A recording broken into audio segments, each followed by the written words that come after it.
Hi, my name is Kevin and my favorite color is green. Today we are going to be reading Horton Hears a Who by Dr. Seuss. It was I really liked the book when I was little, so here we go. On the 15th of May in the jungle of Noel, in the heat of the day and the cool of the pool, he was splashing, enjoying the jungle's great joys, when Horton the elephant heard a small noise.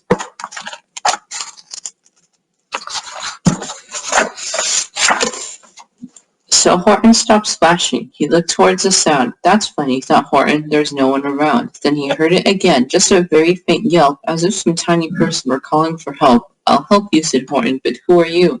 Where? He looked and he looked. He could see nothing there but a small speck of dust blowing past through the air.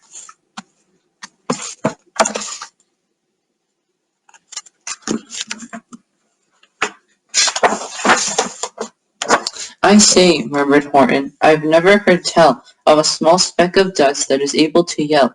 So you know what I think? Why, I think that there must be someone on top of that small speck of dust, some sort of creature of very small size, too small to be seen by an elephant's eyes.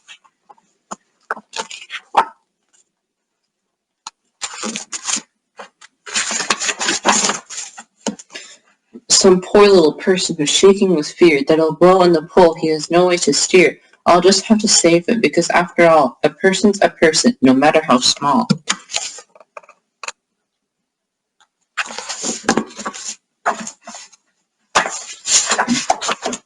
So gently and using the greatest of care, the elephant stretched his great trunk through the air, and he lifted the dust speck and carried it over and placed it down safe on a very soft clover.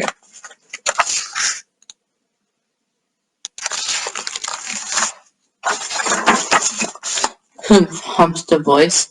'Twas a sour kangaroo, and the young kangaroo in her pouch said humph too. Why, that speck is as small as the head of a pin. A person on that, why, there has never been.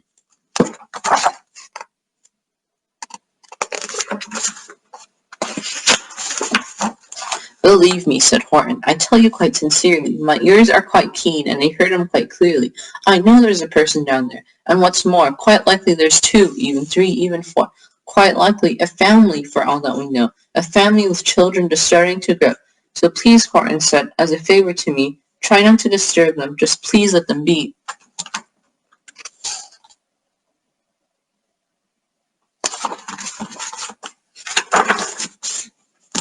I think you're a fool, laughed the sour kangaroo, and the young kangaroo in her pouch said, Me too.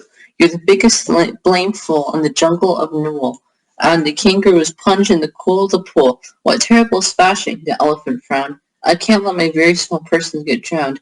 I've got to protect them. I'm bigger than they. So he plucked up the clover and hustled away.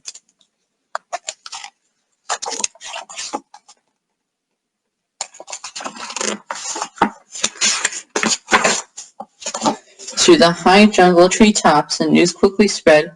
He talks to a dust speck. He's out of his head. Just look at him walk with a speck on that flower.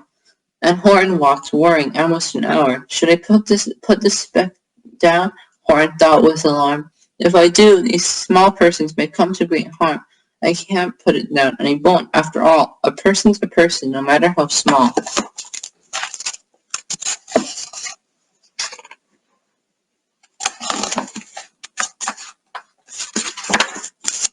When Horton stopped walking, the speck voice was talking. The voice was so faint he could just barely hear it. Speak up, please, said Horton. He put his ear near it. My friend, came the voice, you're a very fine friend. You've helped all those folks on this dust speck no end. You saved all our houses, our ceilings and floors. You saved all our churches and grocery stores.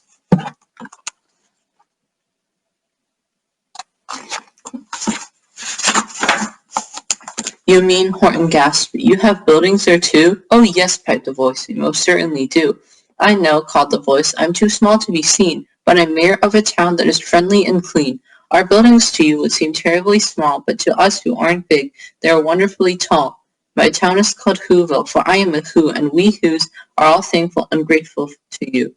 And Horton called back to the mayor of the town, you're safe now, don't worry, I won't let you down.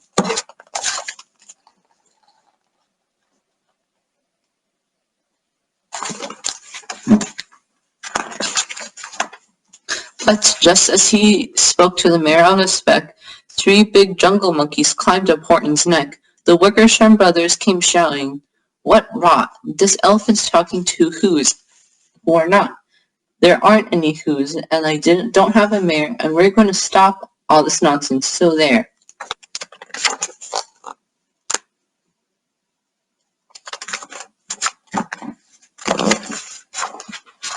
They snatched Horton's clover. They carried it off to the black-bottomed eagle named Vladikoff, a mighty strong eagle, a very swift wing, and they said, "Will you kindly get rid of this thing?" And before the poor elephant could even speak, that eagle flew off with the flower in his beak.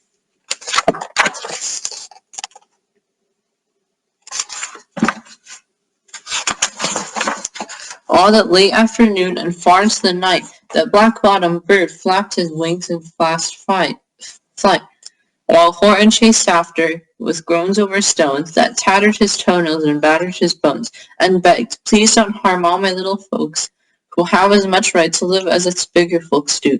But far, far beyond him, the eagle kept flapping, and over his shoulder called back, "Quit your yapping. I'll fly the night through. I'm a bird, I don't mind it, and I'll hide this tomorrow, where you'll never find it."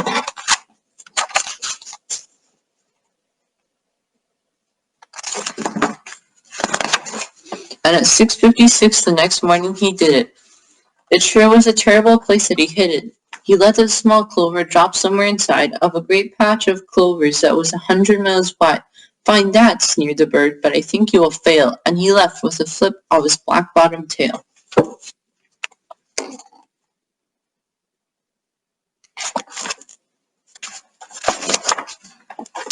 "I'll find it," cried Horton. "I'll find it or bust. I shall find my friends on my small speck of dust." And clover by clover with care, he picked up and searched them and called, "Are you there?"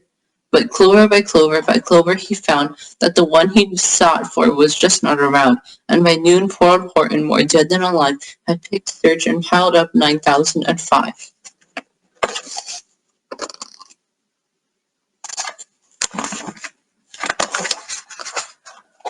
Then on through the afternoon, hour after hour, till he found them at last on the 3 millionth flower. "My friends," cried the elephant, "tell me, do tell, are you safe, are you sound, are you whole, are you well?"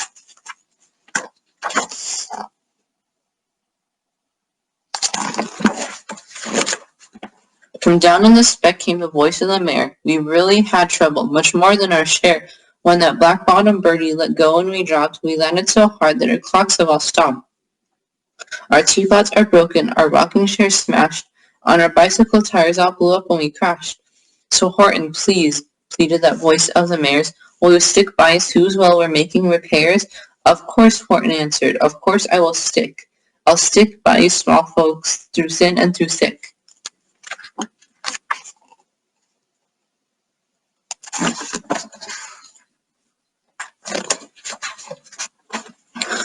"Humph," humphed a voice. "For almost 2 days you've run wild and insisted on chatting with persons who've never existed. Such carryings on in our peaceable jungle. We've had quite enough of your bellowing bungle, and I'm here to state," snapped a big kangaroo, "that your silly, nonsensical game is all through." And the young kangaroo in her pouch said, "Me too."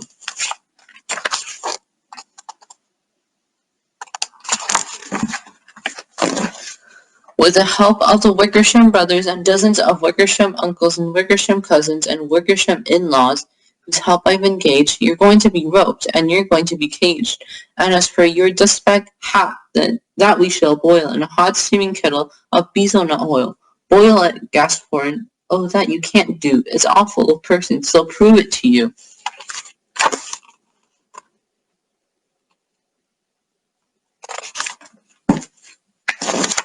Mr. Mayor," Horton called, "Mr. Mayor, you've got to prove now that you really are there. So call a big meeting, get everyone out, make every who holler, make every who shout, make every who scream. If you don't, every who is going to end up in a betel-nut stew."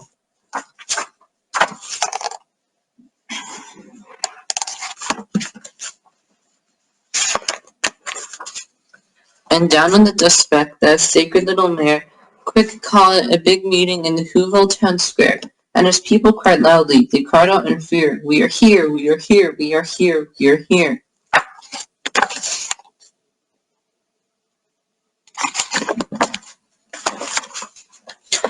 The elephant smiled. That was clear as a bell. You kangaroos surely heard that very well. All I heard, snapped the big kangaroo, was the breeze and the faint sound of winds through the far distant trees. I heard no small voices, and you didn't either. And the young kangaroo in her pouch said, me neither.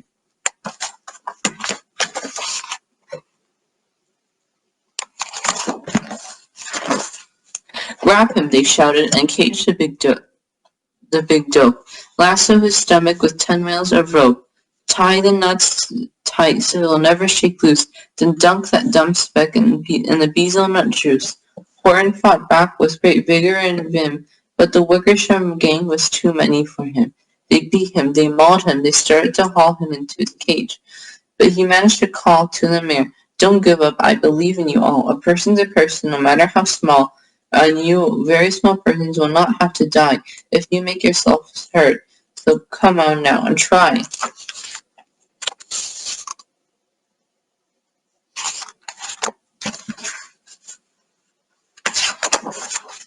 And the mare grabbed a tom-tom. He started to smack it, and all over Whoville they whooped up a racket. They rattled tin kettles, they beat on brass pans, on garbage pail tops and old cranberry cans. They blew on bazookas and blasted great toots, on clarinets, oompas, and boompas and flutes.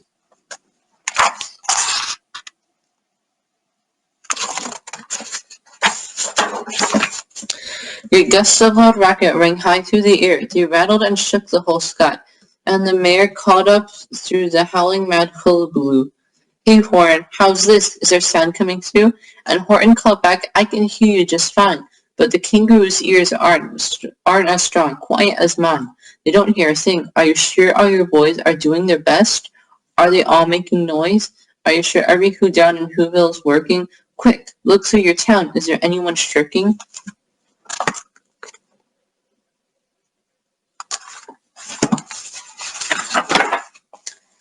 Through the town rushed the mare from the east to the west, but everyone seemed to be doing his best. Everyone seemed to be yapping or yipping. Everyone seemed to be beeping or bipping.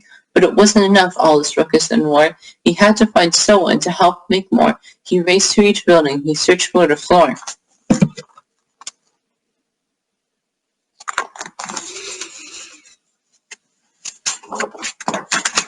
And just as he felt that he was getting nowhere, and almost about to give up in despair, he suddenly burst through a door and that Mary discovered one shirker. Quite hidden away in the Fairfax apartments, apartment 12J, was a very small shirker named Jojo, was just standing and bouncing a yo-yo, not making a sound, not a yip, not a chirp, and the Mary rushed inside and he grabbed the young twerp.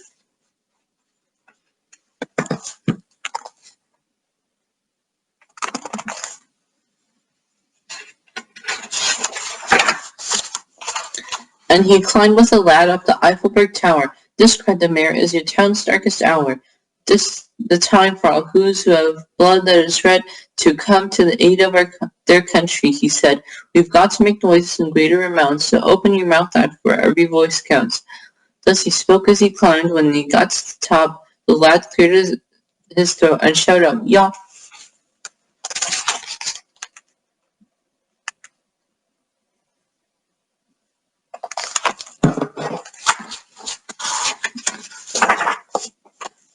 And that yaw, that one small extra yaw, put it over.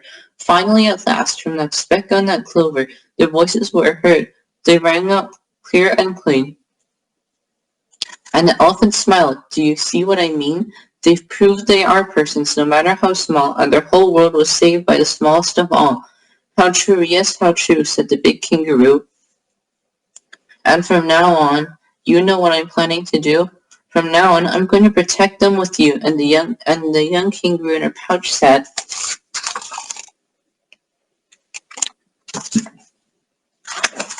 Me too. From sun in the summer, from rain when it's fallish, I'm going to protect them no matter how smallish.